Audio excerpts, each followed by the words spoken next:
Welcome back to the Fear and Beer podcast, where we discuss all things Halloween Horror Nights, horror movies, and just a little bit of beer. I'm Nick. And I'm Shamus. Like scary movies. Uh-huh. Here's Johnny. It's alive.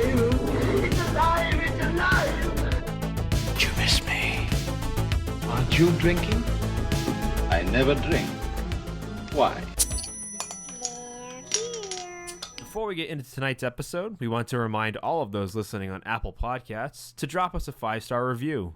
It helps us grow as a podcast and build our audience. If you're listening on Spotify or any other platform, follow us, and don't forget to share with friends and family who might have a little bit of the strange in them as well. And while you're on those socials, Instagram, Twitter, Facebook, be sure to find us, Fear and Beer Pod. Give us a like, share, and you can always message us. We love to interact with all you guys. And we are back. Took a little breather. We got to... Sometimes you just need a little break. But we are back again. And we had asked this question a couple times in the past. And today we're going to give you some of our answers. And that question is, what would you do to improve Halloween Horror Nights? I know we love this event. We love what it has to offer. But I think there's some stuff out there that if they went in that direction, if they wanted to, it would become an even more elaborate spectacle. I think. Maybe it's just me on some of the things that I have, but me and Shamus have brainstormed a couple different ideas that we think could add to the event a little bit. So that's what we're gonna discuss today. We also have some in-park HHN stuff to talk about before we get into that. But yeah, that's what we got. We're back at it on the airwaves, as they say. We're here. We're back. Let's be honest. We just, there was nothing to talk about last week, so we just didn't talk about anything. Yeah, I was really banking on an announcement, but I'm sure that will come after we release this episode. Well, as I was going to say, we are recording this on Wednesday night, not Thursday. So if you're listening to this, Friday morning, and you're like, "Whoa, what do you didn't talk about blah blah blah blah?" It's because we probably didn't hear about the blah blah blah yet because it's not Thursday. But I am surprised we haven't gotten anything new since the Third House announcement. It seems like it's been I feel like they came pretty quick, and then there's been a little bit of a gap, and because we are getting so close, I mean, we are very close to August, which means we are less than a month away from HHN. So we're definitely, the light is at the end of the tunnel. So we're almost there. So I mean, I'd expect it, like I said, very similar to last year. I feel like we got one big IP announcement left, and then we're going to do that big announcement somewhere in the middle of August where they release like all their originals, all their scare zones, their 2 shows, and they just kind of throw it all out there. But we'll only time will tell. So we'll see. Yeah, I guess I'm more surprised because we'll talk about this a little bit. Not that there's a whole lot to talk about, but they are starting to put some actual stuff up in the parks. I'm sure everyone listening has seen the pictures. So I'm just surprised that they haven't released more than they have, and they're now beginning to put like actual stuff in the park. You know what I mean, like I guess I just feel like they would have already started kind of like dropping more hints, but who knows? I mean, they do their things their own way, so I guess we'll find out soon enough. Hopefully, we see something drop, within the next 24 hours at least. But yeah. All right. Well, let's get into the. I have a beer. I don't know. I'm sure you have a beer as well, but yeah, it's nothing exciting. It's all right. I'm going to be cracking into New Belgium's Mountain Time. It's a premier lager. New Belgium, of course, is a bigger brewery out in Colorado. I think it's Fort Collins out there. I think that's what it's at. Yeah, New Belgium is pretty big. Yeah, 4.4% ABV, 0 on the IBU. So this is just going to be, I expect, just like a clean, simple lager. I'm sure it's going to taste great. I'm sure it's going to be pretty simple. But the reason why I picked it is because it was the first one I grabbed. Ties in pretty much with the episode. Yeah, I mean, it's better than what I've got. So I'm going to crack into this thing. I haven't had these before. I think Pete left these at my house after wrestling. So I'm finally cracking into the donated beers. Shout out to people support our podcast by leaving beers at our house, and I inherit them and use them to talk about and drink. So let's cheers, and I'm gonna take a sip, and we'll get into some HHN stuff. Why is it that I can't find the Spec Map version 3? I can find 2 and 1, but I can't find 3 anywhere. But if you have that handy, could you text that to me? Yeah, You I can can tell get that we're to not you. in the same room for this episode. No, we are recording remotely. We're All right, so that remotely. was It's good. life. I do like the beer. It is very simple. There's like not a crazy amount of stuff to it, but it's there, that's for sure. So, yeah, as you mentioned previously, is some stuff out and about in the streets. Not a lot, but there's something there. Enough and stuff for people to talk about, that's for sure. yeah, and I can't really tell exactly where it is, and I'm assuming that the reason why you wanted me to send that picture is to see what that scare zone is.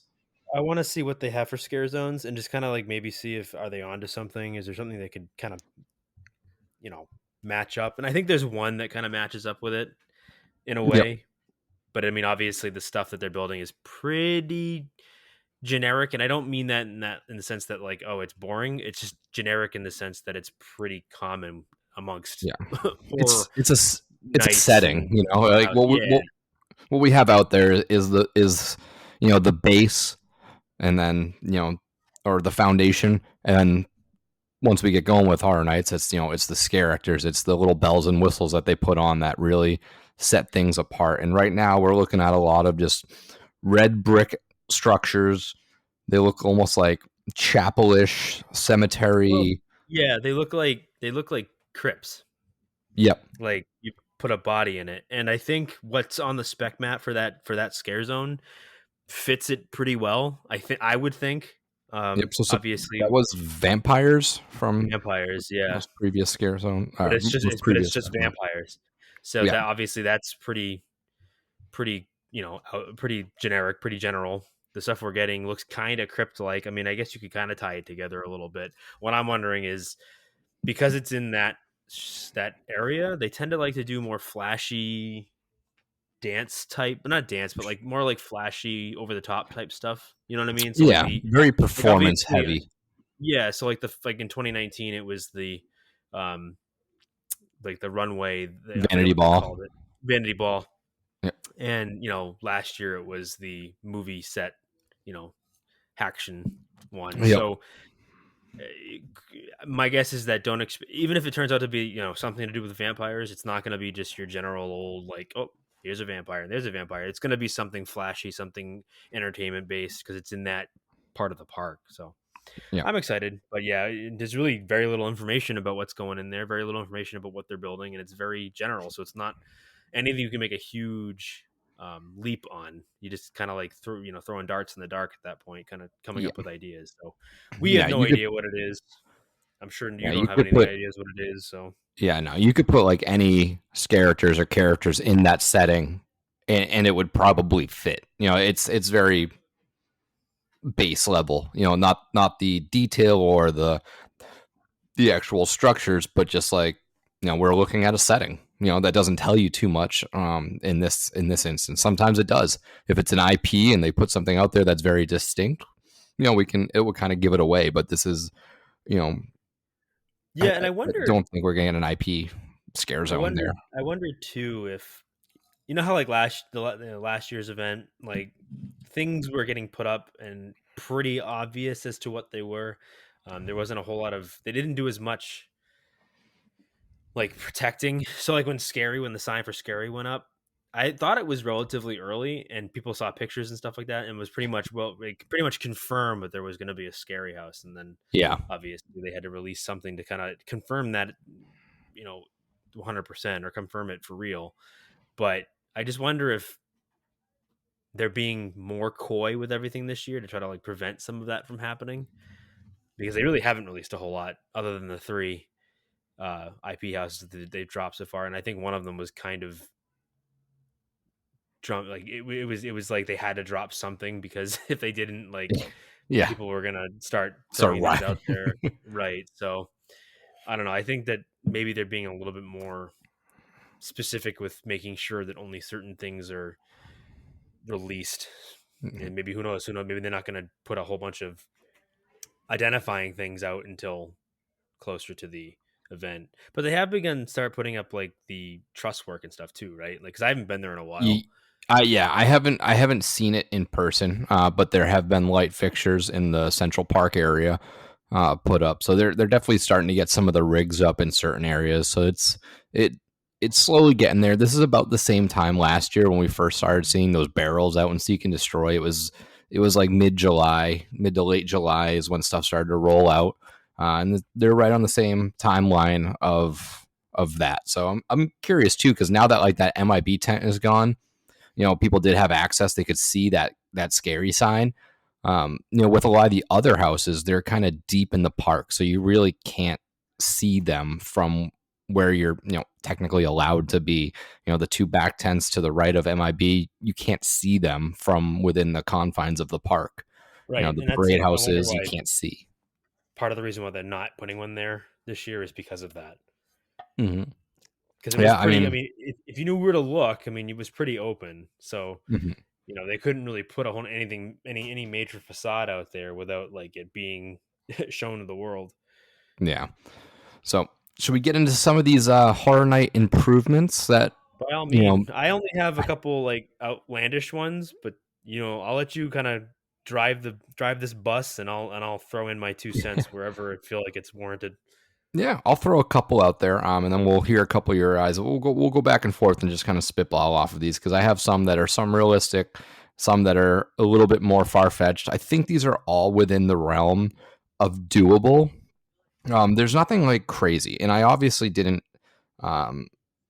go the route of just saying, "Give me more houses, give me more zones." I tried to get a little bit more in depth with a couple of these things, but I'll start at the bottom because the last ones I did were me just scrambling for ideas, and just as you were talking and mentioning announcements, it kind of triggered something for me that I would personally enjoy. I don't know if many people would be in the same mindset as me when it comes to the announcements, but I would love. I know obviously you have to like announce your IPs and you have to make your steady announcements and drive traffic for ticket sales and stuff like that.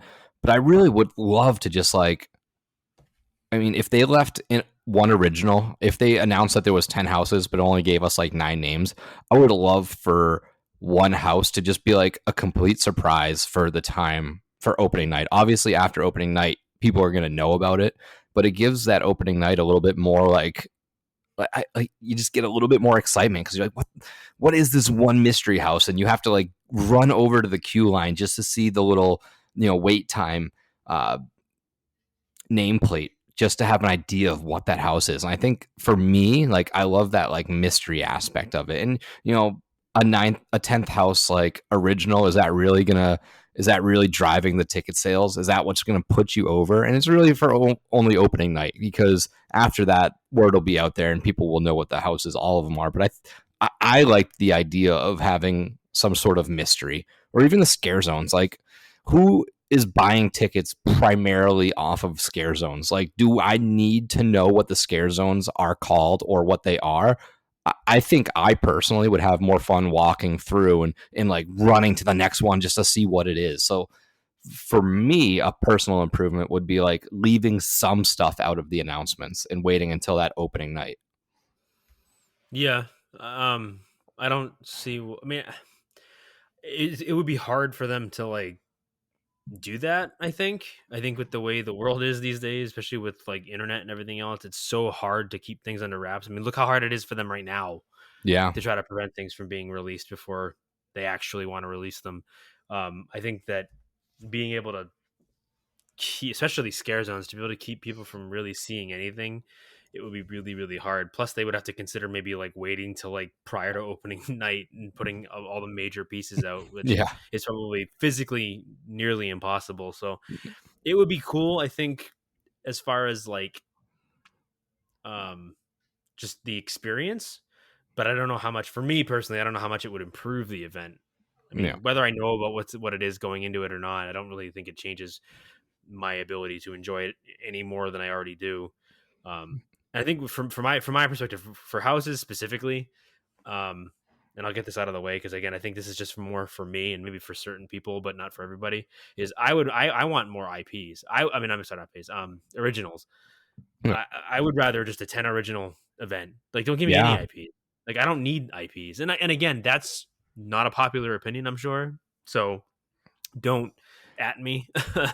I think Because I I think get that it. would Like, be Yeah, I think that would be the opinion of like most people that listen to our podcast and that are like true HHN people. I'm sure there's a handful of yeah, people that listen I'm that sure there's will, I mean, I would say a handful of people. Maybe not everybody or the majority. I think the majority of people, like the regular general public, want those IPs because, again, they're a nice it's a nice little balance between having some movies and TV shows and things like that that we love, mixed with some really great original ideas that you can't get anywhere else.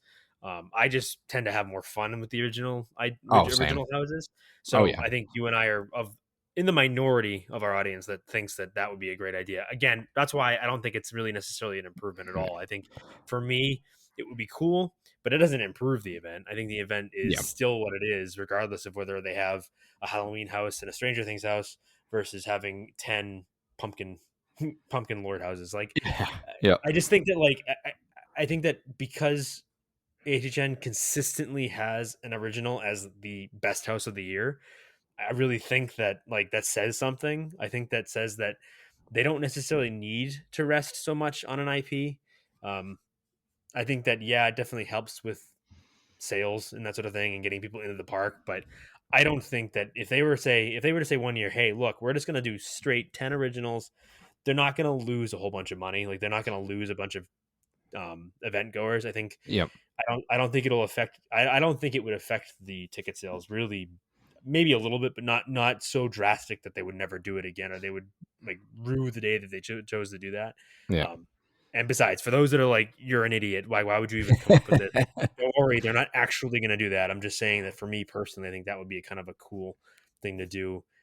Maybe in my eyes, improve the event a little bit because you're not wasting a house on a potentially good, probably meh house because they had to fill an IP. Like I keep beating a dead horse, but Texas, like Yeah. I mean, it was good for what it was.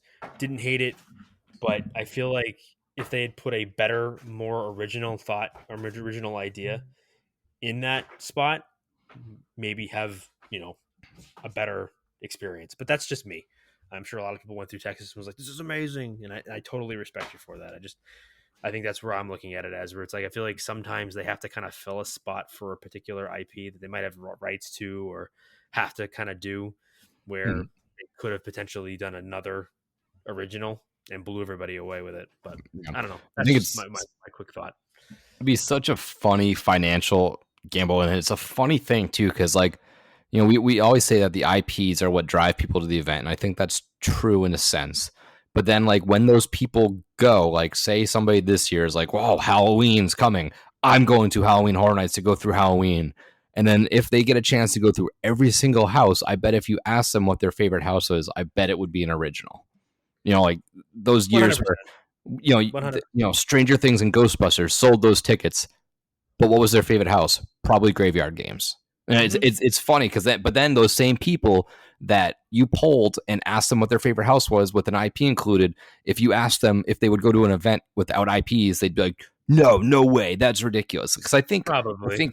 yours and my take are the majority of our listeners. I think the listeners that love HHN, would take originals over IPs. But I think think of how many people go through the doors of HHN.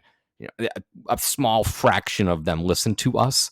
I think those like mainstream, like maybe they just come like once. Their deal is the IPs, and they love them or whatever. But that's like, Yeah. I feel like the true fans that listen to the podcasts, that look at this stuff year round and actually like are part of the community, love the originals. And then the IPs are they're just like the come and go, like goers. I don't know. I don't have a term for them, but I feel like they're more nonchalant with the event.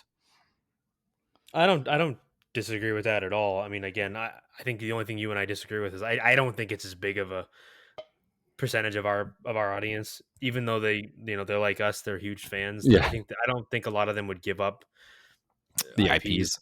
for all Yeah. originals. I think that maybe give up 1 or 2 IPs for an original. Like my thought would be like, I would maybe when I'm more along the lines of thinking and I'm just not thinking it out loud is to improve the event. Maybe do have those 1 or 2 big IPs that's going to draw in the public, and then have the remaining 8 be originals. Like, is there a reason we have I'd to be do fine with that. 5 IPs and 5 originals, or whatever the number ends up breaking down to? But it feels like they're kind of split in the middle. Yeah. And again, we've talked about this already in the past few episodes. Is rumor is we're still getting the Weekend house, and I am excited for that. And I guess in a way you could look at his as kind of an original idea, I would think, because he's not really a horror property. He's a musical artist, Yeah. and he happens to have dark imagery, but it's still an original idea. Yeah. But at the same time, it's considered an IP. So, not necessarily saying his house specifically, but you know what I'm saying? There might be certain IPs that I think are there just, I've already said it once, kind of there as something where they kind of like had to do it in a way. And maybe they're giving up a really good or potentially really good original idea that they can't put in there because they don't have room for it. So that's kind of where I'm at with it. But again, this is all just kind of a thought process. Like, this isn't necessarily something that they're actually going to do, but no. My next idea is definitely personal, and it's I just want less black t-shirts.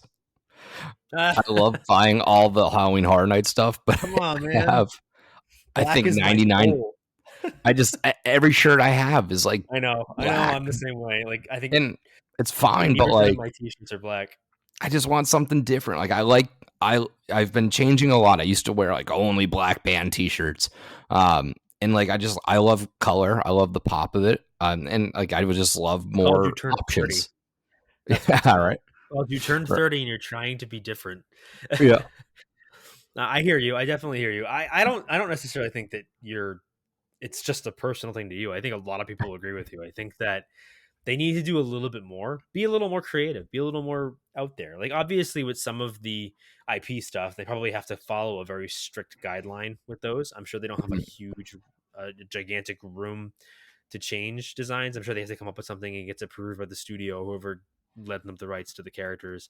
But I have to imagine that color is kind of a choice, So you're right. I think that, have your standard black t-shirts, because you're gonna have those. You can't not have a black t-shirt of some kind, but maybe do 1 or 2 that might be red or it just seems like every single one they put out is just a black shirt with the logo of whatever IP. I mean, I'll admit, the only color t-shirt that I don't particularly enjoy wearing is white, just because it gets so dirty and disgusting and turns yellow within like a year. So I wouldn't like white shirts now. Yeah, so like basically anything more of a darker, richer color, but not necessarily just black. Because it's true. I do need to probably expand on my color palette when it comes to my clothing. Another idea that I had expands a little bit more towards City Walk. And my idea would be, and I don't think they necessarily have ever done it to line up with HHN, but I thought it would be cool if they started showing like more horror movies at the Cinemark, like either during the night or like at 3:00. So like you could go catch a movie at 3 and then go to Horror Nights. Yeah, that would be kind of a good idea. Or like, or just do kind of like what like Enzian does. We've talked about them in the past. Kind of do like a week, like opening week, do like horror movie nights.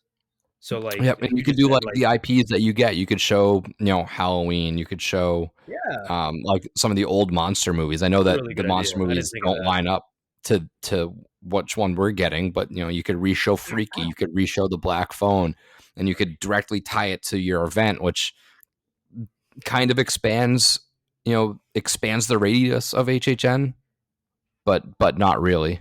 Well, if you notice a little hiccup in the episode, it's because my power decided to just go out while we were in our recording. So we'll just kind of pick up from where I was mentioning my last suggestion, which was just horror movies being shown at Cinemark. I'm sure you heard most of that, but we'll kind of pick up the dialogue, I guess, from where we were. where I we mean, were it's a there. great idea, and I am totally on board for this idea. They really should do some sort of like week long or just event long Halloween extravaganza. Just show classic horror movies, and I'm sure you can't get the rights to everything, but like try to do the ones that you have in the park. Or I think it's a great way to also, like, for someone that like maybe haven't, this is crazy to think about, but there might be certain people that haven't seen every IP you have. Mhm. So being able to like maybe show those so they can maybe go Yeah. see it the night before they go to the event, or the night they go to the event, see it, then go in and do the house. I think it's a great idea. And I mean, I've only seen this because I had friends who owned a movie theater back home, and we did a private screening of this for some of my employees at one of my last jobs. Is I'm sure most people haven't seen Halloween 1978 on a big screen, and that's Well, right, a exactly. fun Yeah. experience. You know, Like, it's we just haven't, obviously. Well, yeah, I mean, I'm sure we have, but like yeah, not in the sense that like we didn't get to see it at the time because we weren't yeah. born. So that's a No, great so I point. mean, I saw it as a favor from friends that I got to watch it on a big screen, but I would say most people haven't. And I'm sure most people would go to it, even if it was like in the mid, like even if you did like a 10 o'clock showing or like an 8 o'clock, where you could go to HHN, and that would be perfect for us. We could go stay and scream, catch some houses at 8 o'clock or 7:30 when it starts to peak. Go catch a movie, cool off, and then go hit the park until it closes when we get out at like 10. Yeah. I think it would be a fun way to like expand HHN without really physically expanding it. You just have to draw people over to City Work, and you could do Right. like, it could be like $5 tickets or something like that. It doesn't have to be anything crazy, I would but also, I mean, kind of going along with the City Walk idea, and I'm sure you may have thought of this or you're going to bring it up, but I think maybe encompassing City Walk a little bit more just in general into the Halloween Mhm. Horror Nights vibe, decorate it a little bit, sell some of the food and the drink that they have in the park. You don't have to Yep, do everything, but do like it might draw things that, people into it. yeah, that's my point. So like do things that like do a few things that kind of like give them a taste of what's like inside the park for the event, and then have music playing, kind of like what you're saying with the movie theater. Have like maybe clips of movies going on that screen that's above the Coke station. Um, Yep. just kind of like build it up a little bit more, because I don't think you really get it until you start walking into Universal. Like Yeah. No. that's when you get the music, you get the big banners and stuff like that. Even if they do it just like on that side of City Walk, like if they don't want to do it with all of the like stores and stuff like that, but like just maybe take a spot closer to the entrance of the park and maybe set up some drink stands or set up some food stands and kind of be like, give people a taste of what's going on, because some people may not even know what it is. I mean, Yeah. that's crazy to think about, but like it's true that a lot of people may show up just to kind of do Universal for a week in Yeah. October and not realize that there's an actual huge horror like Halloween event going on at night. So that would kind of give them like a little bit of a, hey, this is what's going on, because a lot of people don't watch commercials, they don't pick up reading material. Like, I mean, they may get told if they ask a cast member or an employee, but like no one's going out of their way to be like, hey, just so you know, it's Horror Nights tonight. You know what I mean? So like, I think it'd be one good way to like kind of get everybody in the mood, and then I think they could also start stuff out there while they're getting the park set up for Halloween Horror Nights. So in the transition time, when they Yep. transition from um, daytime to the event, and if you're not inside already for Stay and Scream, at least giving people that are stuck outside waiting to get in like A little taste. some of that same vibe. You know what I mean? Like have the music going, have some food and drinks from the event inside and that sort of thing, and get people just kind of pumped. Want to go with one of your ideas, because then my next two kind of have a similarity. Not really in a sense of what they are, but we'll get to why they're similar. I mean, yeah, the only other thing I really have was kind of like a jokey idea. I was kind of Okay. waiting till the end to tell you, but I'll put it out there anyways. No more chainsaws. You want to improve this event? Stop with the chainsaws. Like, I get why you use chainsaws. I understand why you use chainsaws, and I'm sure this is also a very heated opinion that people are going to yell and scream at me about. But I'm just tired of the chainsaws. They're not scary. People Yeah. running at you with a chainsaw doesn't scare you. I mean, yeah, I guess some people are affected by it, but like it's more annoying than anything else. Yeah. Or at least if you're gonna have chainsaws, make it make sense. I'm sorry, Yep. Tron saws are not chainsaws. It's just weird. Like, I know you have to kind of fill the space where the Simpsons stuff is, so I get it. I'm kind of just being facetious and being an idiot, so I get it. That's totally fine. But like, I just, Well, oh my god, I would love to go to an event and not have to like have a chainsaw going in my ear. well, there's other objects that can facilitate that, and they're simpler. They have like at Howl-O-Scream and stuff that they used to use back in the old days of HHN were like little can shakers, just like little cans with like rocks in them that make a lot like a loud noise quickly. It's a simple thing. One thing that I thought was cool was in Howl-O-Scream they had people with like shovels which fit the characters or whatever, but they would drag them on the ground and it would like kind of make sparks like That's cool. and it's That's not a like cool it's idea. it's not like it's gonna ignite anything, but it is a cool little. I hate the sound. It's like nails on a chalkboard, but they deliver the same effect of that sudden sound, and it is overdone. Imagine if they had the same house or same scare zone at HHN every single year. People would ask for something different when there is something that could replace it that creates That's the the same problem. effect. I feel like, and again, this is again me being a little bit more serious with my crazy, stupid idea, but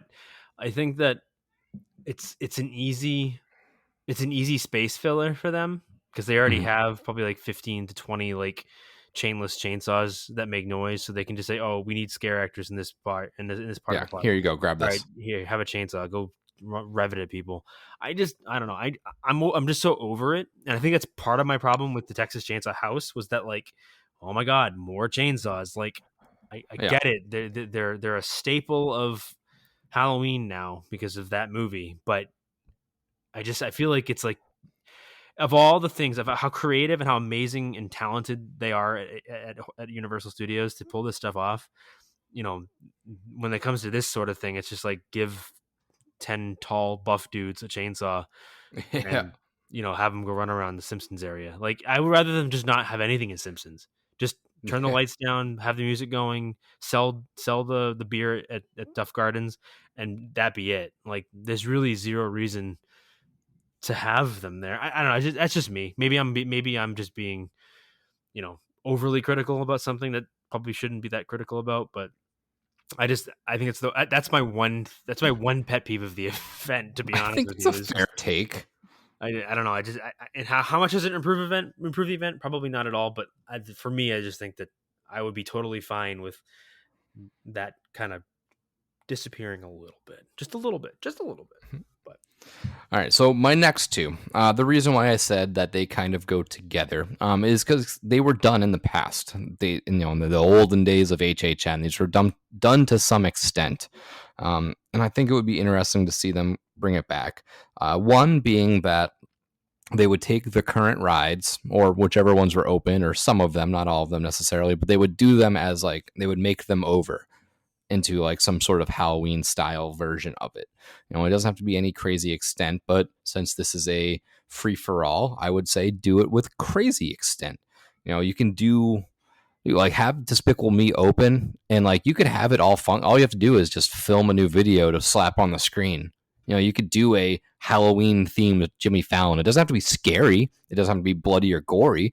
It's still Jimmy Fallon, but it can be like a Halloween version of it. E.T. is there. Just pump the fog up and like turn the lights red. It doesn't have to be a crazy extent, but just a little variance on some of the rides that are open would be fun. On Rip Ride Rocket, like change all the songs to like like Monster Mash or like just like Halloween do we style know that songs. they don't already do that for Rip Ride Rocket? Because you and I have not ridden it during the event. We're very anti riding rides at HHN Yeah, for some reason. I don't know that they Do we don't. not know? Do we know if they do or they don't? I don't know if they do. I don't think they do. I don't I don't think think so much either, but overlay that's is just me done to guessing. rides nowadays. But that's a great idea. I think that one, I mean, honestly, that's the most doable one, is like just add spooky music rather than just the traditional pop music that you usually get with it, and Yeah. allow people to listen to like, horror movie themes or things like that, or Monster Mash, or like you said. But the other part of it, although it's a great idea, just to play devil's advocate, because that's my job on this podcast, is to play devil's advocate to your ideas, is that I think with a lot of those rides, my guess is that the rights holders or the people that sold them the rights to certain things, now they probably own some of it, but not all of it, to the point where even though, like, I don't know if I'm sure that Minions is a Universal Studios property, but like we already know that there is a difference between Universal Studios, like the movie company, and Universal Studios, the theme park. So they Different would have to entities. allow them to do that, I think. Um, I would, I mean, I would go even a step further. So for like, do it for like the video rides, like you said. So like Jimmy and Minions and things like that. And rather than do a separate video altogether, just take the same property and make it Halloween themed. Like, I'm surprised they Yeah, that's what I meant. Yeah, yeah, yeah. Minions, like a Minions Halloween type. Yeah, yeah, that's what I meant. Like just kind of in the All right. I same wasn't sure if you sense meant of that take ride. it, but like Yeah, kind of like theme it after Halloween. You can do like a I'm Halloween honestly despicable surprised they Me. haven't done that, because I feel like they would get behind that. Even Jimmy Fallon would get behind that. Like, have Jimmy do like a special like Halloween episode Yeah.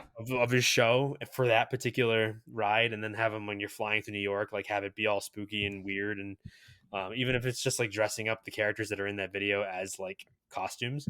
Like, I would Yeah, love to just put, see put put his the roots co-host. in like a Halloween costumes and Yeah, like a like skeleton that, costume or something. I forget the guy who does like it's Jimmy Fallon. Like, put that dude in like a bride costume. Like, that would be Yeah. great. Yeah, But like, you have to I'm like surprised the they haven't race, done that.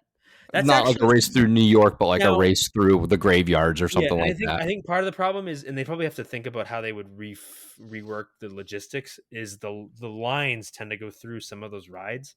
So Yeah. like Jimmy Fallon, there's a line for a house that Mhm. goes through there. But I mean, I can only imagine that the line for the ride wouldn't be that bad. No, But especially if they did a multiples of them. There's more attractions open now. yeah, that's true. I guess. Yeah, that makes sense. Because it So is I don't funny know. that like the only rides that are open are the roller coasters, and one is already themed after a movie monster. The So Mummy. Yeah. yeah, so that's interesting. Um, and then the other one would be adding more like street shows. And we had talked about this, I think, with Mhm. I think Tim had brought this up from RIP Tim at Tour on RIP our Tour is when big we on were this. on theirs. We were discussing This this. is the hill that he is planning to die on. Yes. But more street shows in either scare zones or vacant spots, because you can prop up stuff in other spots that aren't necessarily scare zone oriented. And what those shows may be, again, who knows? I didn't think that in depth about this stuff, but you could do Well, different I mean, little acts or we've kind of individual gone into this a actors. little bit more in the past, but I think that if you think about like what lights cameras action was last Action, year, yep. like do stuff like that, but more in depth as a show element. Like, don't just have a character on a stage, but Mhm. like take some of those elements and make more of a show out of it, or do what you did with Zombieland and add more of those showy type elements to scare zones. Like, Yeah. I feel like there's more they could do. So last year with Terra Crentis, and I know they probably had some level of of character acting type stuff with the Terror Queen and that big like device at the entrance of the scare zone, but I don't think they really did a whole lot with it, and they didn't push it enough. Like, No. you should really have like make these scare zones come alive a little bit more. Like, give speaking roles to certain scare actors. You know what I mean? Like, Yep. don't have it just be a whole bunch of Just StarCraft moving and aliens stuff. moving around and trying to scare people. Like, you can have that, keep that, but at the same time, like, do more in the scare zones where you give more speaking roles. Like Vanity Ball, you had the guy that was talking while you were walking through and announcing the different characters that came out, like stuff like that. Like, I feel like just having a bunch of people in costume trying to scare you is okay, but when you're in a scare zone specifically, it's hard to get that level of type scare, because that you're out in the open. That Yeah. claustrophobia that you get in a house isn't there in a scare zone, except potentially maybe um, where Terra Crentis was last year in Viking Undead. Like, that area is a little more enclosed, and with the fog, it's definitely hard to see. They definitely did tone down. I mean, that's another improvement. Tone the fog down a little bit in that part. Like, don't make In it some so areas, foggy yeah. that you can't see crap. But Yeah. point being is that maybe in the scare zones, add a few more elements or a few more entertainment elements to it. Like, give certain characters a speaking role, or do what you did with Zombieland and have kind of like it on like on a voice track and make it look like they're actually acting. Yeah. At least it would kind of break up the monotony of the scare zones, I think, a little bit if they did something like that. And Yeah. of course, And I like, think oh, go ahead.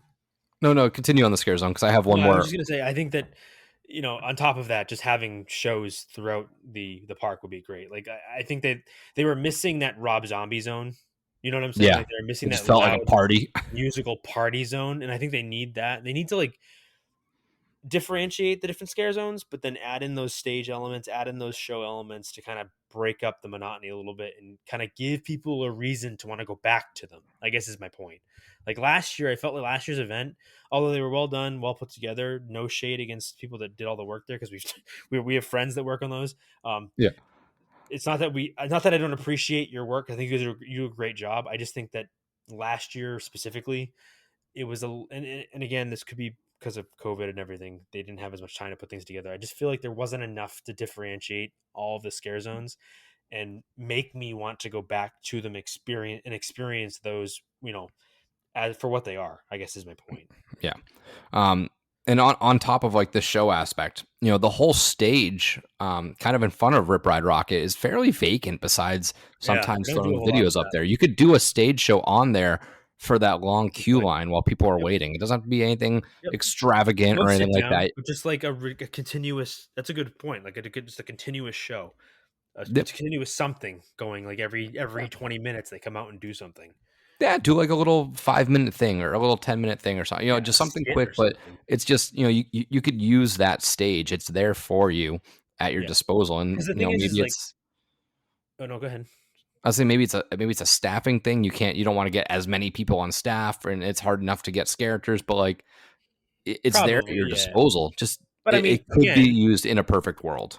If they have enough staffing to hand 15 people a chainsaw, Chainsaws. I think they have enough. They have enough room to like bring in some some additional actors and have them do more of a, more of an open speaking or open, just bring in some more like, I don't know. It's hard. I don't want to, because this is making me sound like I'm just bad dogging the event, because like it's still amazing, but like I think there's so many things when it comes to that particular aspect that they could do that would make it a little bit better.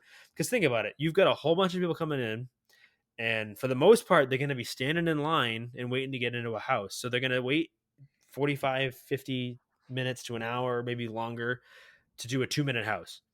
So like you need to kind of like, there's got to be things outside of that kind of keep them there. You know what I'm saying? Like, I mean, obviously there are people that are going to want to do all 10 houses in a night. So they're going to run through and they're going to wait in line. They're going to do that. And they're basically going to be their night. But there's a large majority of people that go like us that may go 2-3 nights a week, or, they're there for a week and they go 2 or 3 nights that week. They're not going to do all 10 houses in a night. Like they're going to need some reason to kind of break up the night, do some things, and obviously the food and the drink is a great start. Like I think the food last year was a great idea, and one of the other improvements is to improve on that, and we'll get into that. But as far as the show elements are concerned, that stage in front of Rip Ride is a great idea. Like put something up there so people are standing in line out that way, they can kind of see some things that isn't just commercials for the event. Like if you think about it, last year when you were waiting in line for Pumpkin, they were just projecting commercials for the event on the side of the event. And that's again, that's fine. But that's just it. It's fine. It's not like it's, wow, that was a really great idea. That kept my interest. That kept me from not getting bored. Yeah. In here and waiting. So like do more with that. There's other things you can do, I think, that may be a little more entertaining. Yeah, and you just segued perfectly into one of my other ideas, so I'm going to skip to that idea and go there, because it's a great segue because you left the door wide open. And I guess you could maybe loop it into the whole ad shows and scares and stuff like that, but I think it's a different idea altogether. And what I would like, and what you were sort of mentioning was, I would like using maybe the front portion of the queue line where it's like all huddled together and you're getting close to the house.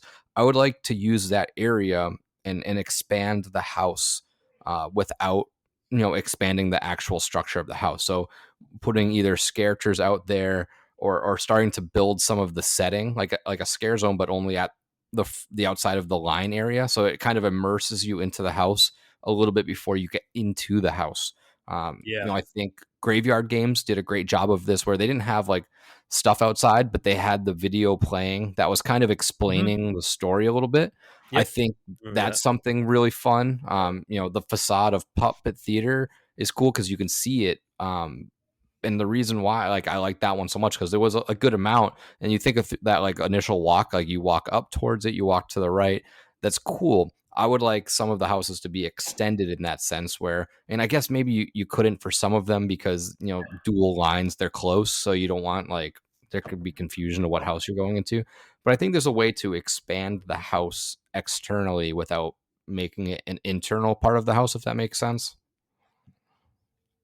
Yeah, and I think you bring up a good point. I think at least not. I mean, maybe not necessarily last year. Again, we have to chalk up a lot of last year again to the circumstances surrounding it. I think that they Yeah. were stuck kind of throwing a lot of things together. So maybe we're just, thinking more recency bias in the sense that, like, compared to last year, a lot of things are much, could potentially be better. But Mhm. um, you're right. I think that, like, they kind of did it a little bit with event with 29, with Yep. obviously the videos that they were projecting. They were a little bit more in depth, a little more going on, like obviously outside of um, Graveyard Games, and I think they were doing something outside of the Universal Monsters house that year. Um, and I think last year they did do that with Hill House. They kind of projected some of the stuff from the TV show on the wall going into Yeah. it. So there are things that they've done. I do think that it's a good idea to maybe potentially have not maybe not a ton of scare actors, but maybe have a few people as you're kind of getting ready to go into the house. Like, don't have them too interspersed amongst the queue, but like closer you get to the entrance. Like, have some people kind of out there preparing you for the house or getting you ready to go in the house, that sort of thing. Like, Yeah. kind of like, maybe not scaring you, but like adding that element of kind of like absorbing you into the story and getting you ready to Yeah. kind of go into the story. Yeah.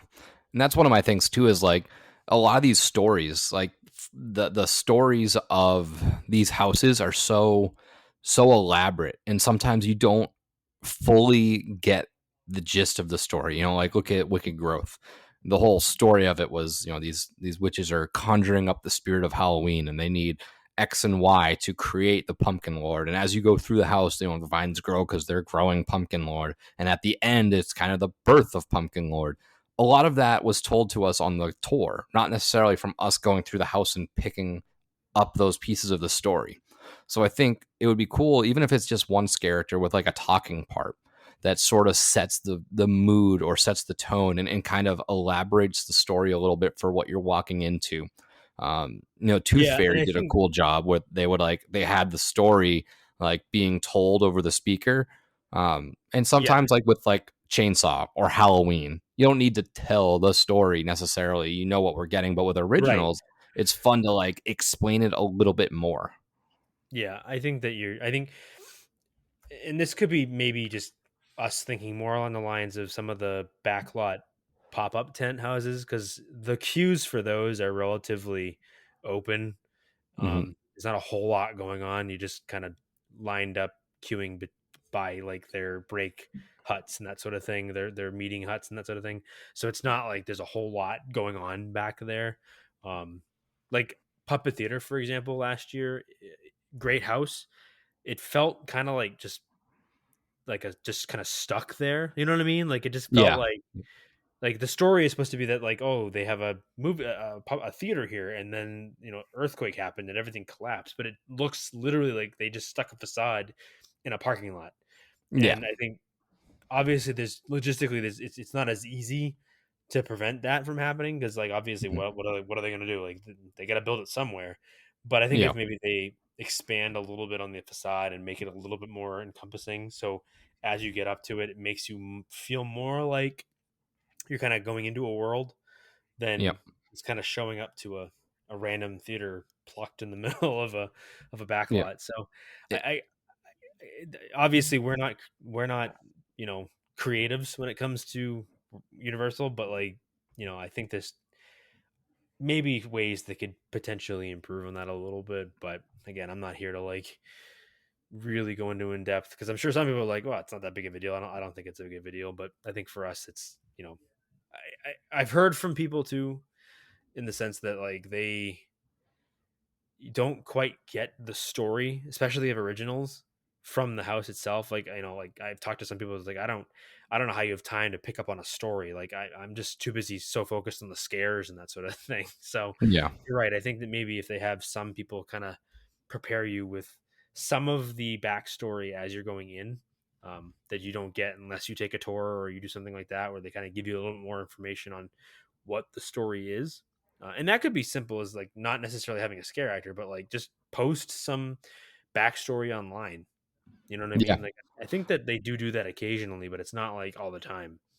Yeah. And even like maybe it sounds like a little below HHN's level. But like if they had like filmed trailers for like the houses and projected the trailers like for the house by the house on your way leading up, so you could like you got like a 5 minute, 3 to 5 minute video showing you like exactly what you're walking into, and not showing you the stuff, but like just explaining the story of it. Well, they could do like, Would be fun. 80s style trailers for the originals. Like we're not talking the Yeah. IP stuff, but Yeah.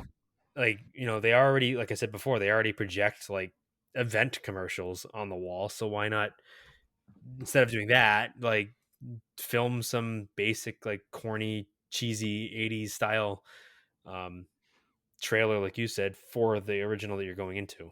That would be kind of cool. Yeah. So that's something that I had in my mind. I have two that are sort of grouped together. So we'll kind of go to those. And you mentioned it a little bit earlier, and that's like the food and beverage aspect of things. Um, so one would be, I would think would be pretty easy because SeaWorld did it with Howl-O-Scream, and they did a really good job with it. And it was like themed indoor bar areas. So instead of just having a bunch of beer tents, you can keep all the beer tents, but there has to be some indoor area that you could convert into a bar, which will have full service, draft, mixed drinks, stuff like that. But they're themed. At Howl-O-Scream they had like a Vine themed bar because it was by that house, and then in the front they had this other themed bar with like dancer people, and it was just fun. I think that there's a way that HHN could include this into their event, whether it be in one of the little restaurant areas that they just kind of flip overnight. Yeah, And it's the I theming agree. doesn't have to be super elaborate, but like an indoor themed bar is something that they're missing, I think. Yeah, and there doesn't have to be a ton of them, but you could pick a Nope. couple of different houses and do that. Now, I think that along the lines of what you're talking about, I think that Universal has kind of discovered that it works. After last year, they kind of learned that like the food and the theming of the drinks and the food to the houses actually is a good thing. It I think it bumps up people's desire to buy food and drink while they're there. Hmm. I think if it's like when it's just like you said, just a beer tent or just a food tent, and they sell the same 6 items at every one, I think that kind of doing what they did with Mardi Gras and doing what they did with Halloween last year, I think that they learned that it's a thing that they should do, and I think you're going to see improvements upon that in subsequent years. So I think this year we're going to get the same thing, but maybe more in depth. I think we should. I would hope that we get more food options, um, and not to say that like they were lacking last year, but I think there were certain things where they were kind of just there. So like the donuts one where you can get like the little soft donuts, like that wasn't really as far as I could tell, really themed to anything in particular. Yeah. I think that they need to they need to kind of like go further into that, like theme it more and offer more unique options, more unique drinks too. Like don't just do like one or two different drinks and that be it. Like I think they really should do more themed like themed drinks and that sort of thing. And then the bar thing would be cool too. They have to find the right place to do it. Like there's not a lot of existing inside bar areas outside of like Finnegan's, I think. So like I don't know how Yep. many they have, but they could totally do like a pop up bar. Like it doesn't Yeah. have to be like anything like that. Isn't like you can just build it on wheels so they could wheel it in and then Yeah. at that night they can dress it up inside of like a specific, because there's so many like inside restaurant areas that don't have bars that you could put them in like a pop-up thing inside of it and like do it up in Yep. Halloween decorations for the night, and then obviously It- hide it and break it down for the yeah, next but morning even or like whatever. if it's like fairly generic, Halloween decorations other than like the actual, bartenders, it would work for the daytime too, just like having it themed up Halloween, just like mostly the Yeah, stuff is themed up for Christmas. right, exactly. And then the other aspect of the food and beverage, and someone had suggested this, and I had this on my list too. And you had mentioned stuff like Mardi Gras, and that would be implementing some sort of lanyard program, and much like they've done at other times at their park, where it's a pre-purchased lanyard for like 10 food items or 10 drink Yeah. items or whatever, and you get a Yeah, yeah, punch yeah, for every yep. time. So that way you end up paying for like 9 things and you get the 10th for free. It's Yeah, definitely just a repeat like offender benefit. yeah, like you've mentioned SeaWorld as an example, and SeaWorld does that just normally. Like they have a food program where you pay for, the day, and then you can get like food based off of whatever their menu is for that particular program every hour. Like each person can get a Yep. can get some sort of meal item. So I think that would be a great idea. Do something where like tie it into the tickets. Like you can buy just a standard ticket and then obviously buy food and drinks as you would normally, but then like also add an option to include, you know, kind of like how Disney does the dining plan, but better. Like Mhm. anything is better than the Disney dining plan. So like they could easily improve upon that and do it just for Halloween Horror Nights. I mean, obviously, it's something they should consider for the theme park, but that's a different discussion altogether. But for Yeah. Halloween Horror Nights, they could easily do like all right, well, here's your standard frequent fear pass or your standard one night park ticket for it or whatever, but then you add in the food option for an extra 20-30 bucks or whatever, and then you get like 2 drinks and 6 entree items or whatever and a few snacks or something like that.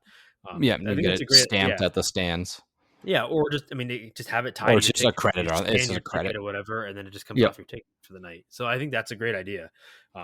I mean, they have the infrastructure to do it. I think that's my point. Like that's of all the things that we've talked about so far tonight, I think that's one of the easiest things they could implement. Yeah. So I think They it's a already great have idea. the standard. Yeah, everything Um, they have everything ready there to go. You have your app, you have your tickets that done online, that sort of thing, and of course, like you said, they can give you lanyards and things like that. So yeah, they have it built in to almost do it, and maybe it's something they've considered, but I think it's something they should consider doing. Now, my last improvement is pretty outlandish. It combines something that we've sort of been recently, but I also pulled this idea from Spooky World, which we've talked about in the past. Um, Yeah, buddy. and in that sense, it kind of combines that with what they do during these concert um, themed nights, like Mardi Gras. They have some bands play, and Food and Wine they have bands play. Wouldn't it be cool if they had in, I'm sure one of the warehouses, the parade warehouses, or one, maybe not parade warehouse, but one of the um, sound stages, set it up for like autograph signings, kind of like how Spooky Empire does it. And you could have horror celebrities brought in there for like a signing event. And it's a separate ticketed thing you can purchase. You can wait in line and they'll let X amount of people in at a time, X amount of people out. And it can rotate people. So you can have certain people during certain weeks. And it would probably, I think a lot of people would fill that area and it would pull people away without taking the time to build another house, but it would draw people to a house area. And like you can pay like, $20 to enter or something like that, maybe. And then the celebrities have their own prices or something like that, but it does have to be like an additional cost kind of thing. And you can have like, I'm sure you could draw some big names. Like Spooky World back in the day did this, and they had like Elvira there. Obviously, it was a much smaller scale thing. So like if you went, you probably saw her. But I think enough people would be interested in it at the event that they would go. And I mean, if they're not interested, they don't have to go. It's an additional cost, and you could pull some big names, I would expect. And like I said, you could rotate. Yeah, I don't really have a whole lot to, play devil's advocate on that one. Like, I think it's a good idea. I don't know if like they're trying to not be super convention like, but like you Yeah. could definitely do that. You could have a specific area designated as kind of like a meet and greet area, and Mhm. have people come in obviously maybe not every night, but like you could just say, oh, this weekend only, like September 21st to the 23rd, we're gonna have so and so here from Yeah. your favorite Halloween movie, whatever, blah blah blah. And then yeah, you could add in like a separate ticketed type event for that, like a wristband you buy up front when you get there or whatever, if you want to, or you can buy it ahead of time.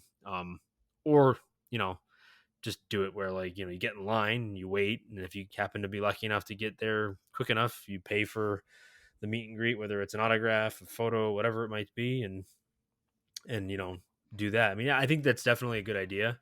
I don't know how much for me personally, I don't know how much it improves the event. I think to me I could take it or leave it. Like you kind of said, there'll be certain people that just won't care, and that's probably gonna be me. Like unless it's somebody huge that like I have to meet, but like Yeah. I don't know. I think it's more for me. It's like more surprising that they haven't done something like that. Like I feel like they would Yeah. have thought of that in some way, some capacity, um, in the past. But maybe they're so busy with everything else that they're already doing that would be like the last thing they're thinking about. But with so many themes they've built around the last few years of whether it be musical artists or you know movies of some kind, you would think that they would bring in some B tier or some like supporting actors and that sort of thing that were in the film, but who knows. Yeah, and you could even put this over in like Blue Man Group, right? Like it could be outside of the park, um, and it would still be tied to like Halloween Yeah, Horror Nights, whatever, and that yeah, could be how you pay your extra ticket and getting that. You go over there for it's yeah, during yeah, yeah. certain hours or once a week or something like, or Yeah, just or it like could be like Halloween weekend. pre-event type stuff, like show up Yeah, before the event starts and go meet Jodie Lee, Jamie Lee Curtis or something like that. Like I could see that happening. That's actually for me that makes more sense than having it be during the event, like at yeah, like in the park. Like I could see it being just outside the park, separate ticketed event prior to it opening or whatever. Kind of like how the tours are, yeah, yep. something like that. But that was my last my last idea. I liked all these. I mean, obviously I did because there are ideas, but I think there's a handful that like logistically and like I think these could work. Some of them at least. Some more than others, but Yeah. like we talked about the lanyard with the food, Mhm. expanding the scare zones a little bit more with more show elaborations. I think these are like realistic things that could Yeah, I think happen. most of them are realistic. There's a couple that are a little over the top, but I think for me, like just to start, or for me, like the easiest improvement would be include the food lanyard that we talked about, improve or keep improving on the theming of the Mhm. food and drink, and then the add the show elements, add some more variety as far as that's concerned when it comes to the scare zones or outside of the houses. Just give people more of a reason to break up doing a house after house after house. Like you got to give people a reason to not run from one house to the next. Yeah. Well, I think that's all we got for this week. We haven't really decided what we're talking about next week because we've mentioned this in the past that this is just like our crazy time. We can't really, we can game plan what we're going to talk about in December because we're not worrying about announcements dropping. So we're pretty Yeah, much up in well, the air. We're going to do our best to hopefully, scramble for something if we don't hear any announcements. But yeah. I mean, I'm I'm sure they're hoping coming that soon. I'm hoping, but we'll hear something tomorrow night, which would give us something easy to talk about. But Yep. if not, like in the next week or so, I hope we start hearing some rapid fire drops and that sort of thing. So who knows? I'd imagine something's got to be coming. I mean, we are getting close, and I'm not the like antsy type. I'm not like worried that we haven't heard anything. I'm just kind of on the edge of my seat, knowing that we are right around the corner from some stuff coming out. Like it's bound to happen. We're a hop, skip, and a jump away from August, and we're at that point Yeah, where we're just in the over a clear. month before it opens. So Yep. So, well, until next time, this is Nick. this is Shamus. Happy haunts. Cursed for the death curse. It's Halloween. I guess everyone's entitled to one good scare.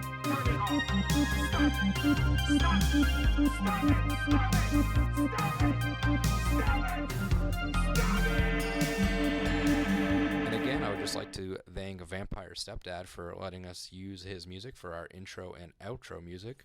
So if you would, just go check him out. Spotify, Facebook. Again, that is Vampire Stepdad.